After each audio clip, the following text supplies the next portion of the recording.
On September 14, 2001, you said that America should invade Muslim countries and convert them to Christianity. You also said that they should get all the Muslims to boycott all airlines. When asked what the alternative modes of transportation were, you suggested flying carpets.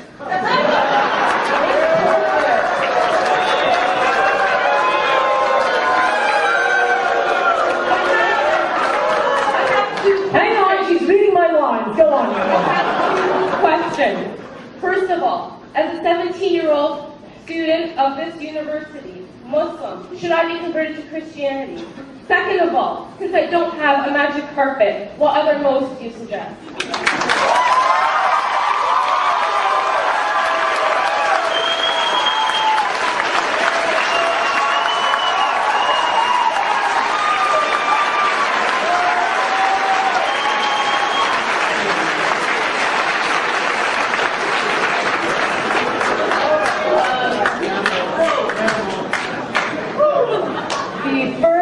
You dropped a line from the first quote. It was invade their countries, kill their leaders, and convert them to Christianity. And, you know, by the way, this shows, I thought it was just, you know, American public schools that produced ignorant people. This is what America has done after World War II, after the Korean War, after we won World War II, the Emperor went to MacArthur and said, okay, we're ready to convert. And MacArthur said, well, actually, we don't convert people forcibly. Also, as he's described, he said he didn't know whether to convert them to Protestantism or Catholicism. But he put out the call for Christian missionaries to come to Japan, and they poured in. And you don't convert people forcibly, but Christian missionaries have been operating throughout Japan for years, and they certainly have religious freedom in Japan. And I would add, we haven't heard a peep out of it.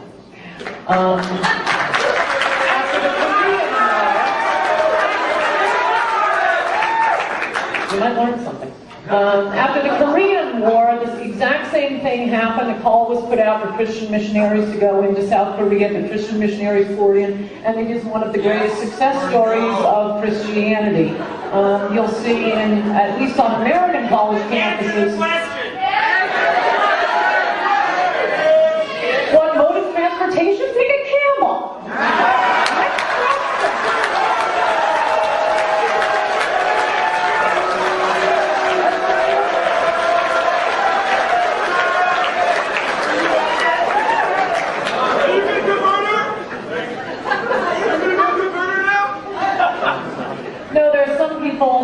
I just as soon not convert. I'm kind of a mean Christian.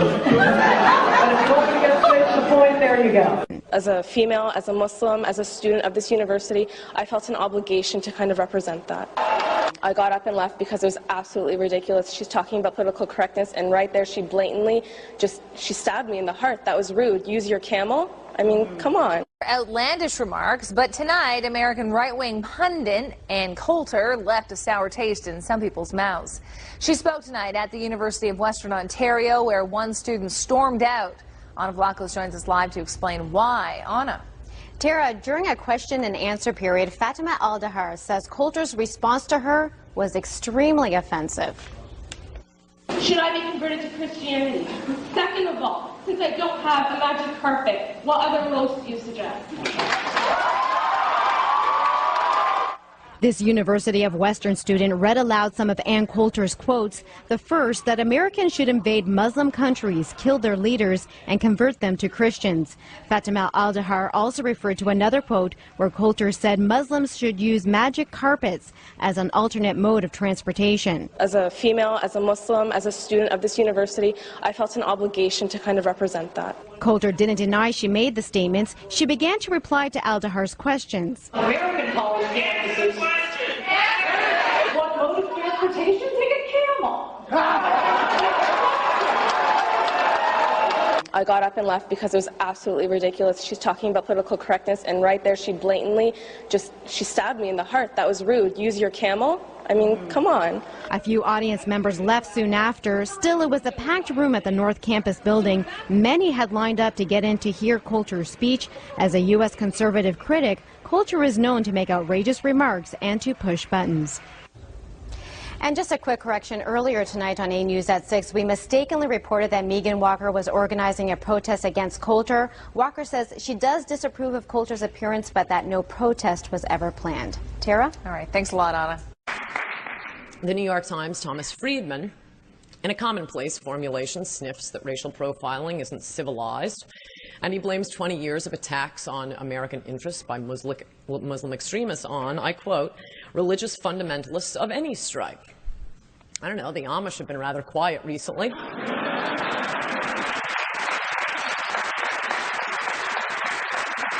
My logic is this. In 20 years of relentless attacks on American airlines by Muslim extremists, in every one of the attacks, one or more Muslim extremists was involved. This ought to help airlines and law enforcement engage in more accurate risk assessment. On September 11th, 2001, 3,000 Americans were slaughtered in a terrorist attack on our own soil. In October 2000, our warship, the USS Cole, was attacked by Muslim extremists. In 1998, our embassies in Kenya and Tanzania were attacked by Muslim extremists. In 1996, a U.S. Force housing complex in Saudi Arabia was attacked by Muslim extremists. In 1995, 5 Americans were killed in a car bomb set by Muslim extremists. In 1993, of course, the World Trade Center was bombed by Muslim extremists. In 1988, a passenger jet, Pan Am Flight 103, was bombed by Muslim extremists. In 1986, a West Berlin discotheque frequented by U.S. servicemen was bombed by Muslim extremists. In 1985, an Italian cruise ship, the Achille Laura, was seized. An 69-year-old American shot and thrown overboard by Muslim extremists. In 1983, the U.S. Marine barracks in Beirut was blown up by Muslim extremists. In 1982, the U.S. Embassy in Beirut was blown up by Muslim extremists. And starting it all in 1979, the U.S. Embassy in Tehran was seized and Americans held hostage for 444 days by Muslim extremists. Meanwhile, 100% of the terrorist attacks on U.S. airlines for 20 years have been committed by Muslims. When there is a 100% chance, it ceases to be a profile. It's called a description of the suspect.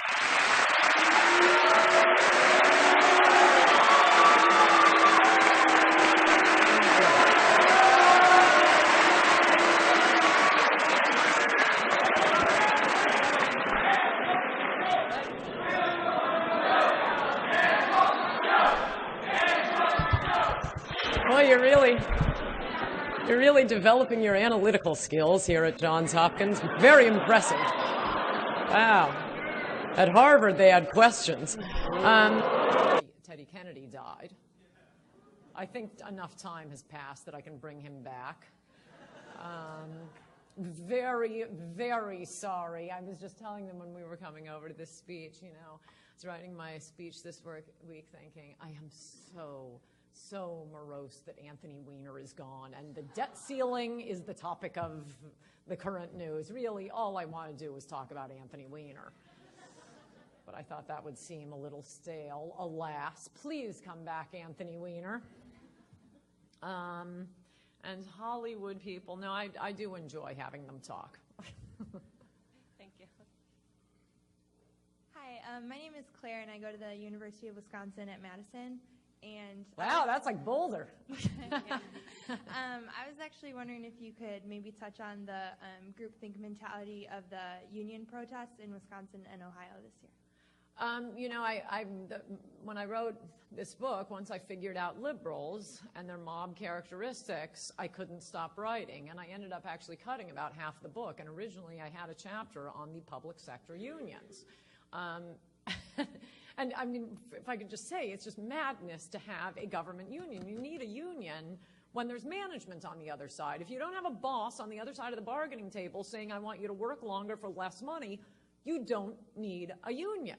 And you have exactly the opposite of that when it comes to government employees, because the Democrats have this parasitic relationship with them where the Democrats will get ever more fabulous pensions and health care benefits and retirements and work rules for people who work for the government, and in return the government unions make sure the Democrats get reelected. But the Democrats aren't spending their money. The government isn't turning a profit. As we know, they're all losing money. The taxpayers are paying for it, which is why FDR and George Meany said there should never be a union for government employment. But that really, I think, is the big division now. And no, I mean, you see all of the mob techniques, the slogans, the chanting, and not only the psychological mob techniques, but branching out into actual dangerous mobs, including, I have a section in my book on the attacks on people's private individuals' homes. You can never, ever imagine a conservative doing that. Frankly, you can never imagine a conservative coming up with a slogan. We keep trying to. We're just not good at slogans. It's not our thing. We want to stand with, you know, a chart and a pointer and use logic and facts. That's what conservatives do. One of my friends told me after the 2000 election, when you were all 5, you know, Gore tried to steal it. You've probably read about that in the history books. Oh, no, you haven't. You went to public schools. Gore tried to steal the election, and so conservatives were staging protests. Anyway, she goes to one of these protests. Geraldine wants to know simply this. What's your solution to Afghanistan? That's a great question. I mean, it was going rather well under Bush. The problem is Obama, throughout the campaign, the presidential campaign last year, in order to appeal to the liberal base, kept referring to Afghanistan as that was the good war. That was the important war, the war of necessity, as he called it, as opposed to little Iraq, which was just the war of choice. To the contrary, neither country attacked us on 9/11. It was Osama bin Laden, who was a nomad who just happened to end up in Afghanistan. The Taliban didn't want to attack the U.S. But Iraq was beautiful for regime change because, like Iran, I might add, you had basically pro-Western, educated young populace with lunatic leaders, whereas in Afghanistan, it's not good for regime change. It's not good for U.S. air power, where we dominate the rest of the world. Iraq is. It was much better just taking Kabul, getting rid of the Taliban, and having a presence there. By focusing on Afghanistan as the big war, I think Obama's gotten himself into What's the solution, quite Anne? a mess. What's the solution was the question. The solution is to invent a time machine, go back during the campaign, and stop referring to Afghanistan as the war of necessity. Duncan L. is asking about the culture of victimhood that you talk about. Are you implying that groups such as women, blacks and gays unfairly portray themselves as victims? It's slightly different from that. It's more that liberals use these groups as cat's paws to promote heinous policies that then go on to create real victims, like the culture of single motherhood that you mentioned in the introduction. One example I'll give you from last week when Obama was speaking at the memorial to the Fort Hood victims. There was a crazed jihadist Muslim who shot up, I don't know how well known this is in Europe, shot up an army base here in the U.S., killing 13 troops.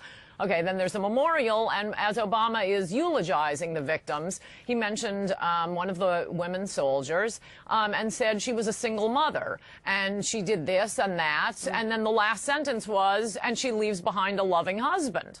So you realize she's not a single mother now. Single motherhood is being cited as if, you know, she graduated magna cum laude.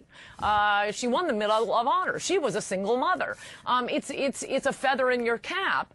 And I think this encourages, I mean, sometimes it can't be helped, obviously, but also, obviously, the rate of single motherhood has gone up through the roof with it being glamorized in Hollywood movies and glossy magazines through government policies. B agrees with much of what you say, he or she says, but says, do you think Condoleezza Rice will run for president in 2012, and which voters do you think she'd attract if she were to win? That's a great question. You know, I give a lot of speeches, mostly on college campuses. I prefer a hostile audience, but sometimes to Republican groups. And her name comes up all the time. Republicans love Condi Rice. And my only caveat to that is having supported for president Pat Buchanan, Steve Forbes, Alan Keyes, Pete DuPont, he was governor, but governor of a very small state. I think before somebody runs for president, he or she should run for something else. Right. You know, United States Senate, governor. All right, Vera West asks you, is it hard being a conservative, straight, white American woman these days? No, I find it a lot of fun. Right, Big Daddy, finally, and simply asks, why can't Anne devote her talent towards bringing people together rather than dividing them into armed camps? Isn't the country, your country, the United States of America, already divided enough, Anne? I'm trying to bring them together under principles of small government, freedom, pro-life, and national defense. If they'd just join me, we'd all be together.